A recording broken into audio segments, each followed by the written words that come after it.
Hello. The area of the triangle formed by the axis. Formed by the axis and x-axis, y-axis, and the line x cos alpha plus y secant alpha is equal to. ఇది general equation of a straight line లాగా ఉంది. General equation of a straight line తోను coordinate axis తోను form అయ్యేటువంటి ట్రయాంగిల్కి area formula ఏంటండి? Area is equal c² by 2 into modulus of AB. అయితే మన లైన్ జనరల్ ఈక్వేషన్ లాగా ఉందా? x into cos alpha plus y into secant alpha minus 2 is equal 0 లాగా తీసుకుంటే అప్పుడు ఏ వాల్యూ కాస్ ఆల్ఫా అవుతుంది, బి వాల్యూ సీకెంట్ ఆల్ఫా అవుతుంది, C value -2. So area is equal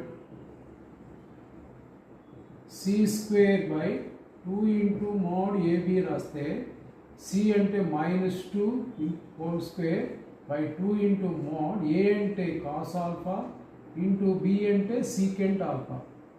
cos alpha secant alpha mutually reciprocal to each other కాబట్టి రెండు cancel అయిపోతాయి. అంటే cos alpha is equal 1 by secant alpha అండి. So ఈ రెండింటిని cross multiply చేసుకోవాలి. Cos alpha into secant alpha ఎంత అవుతుందండి? 1.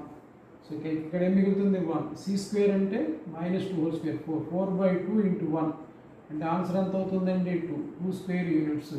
Third option is the answer.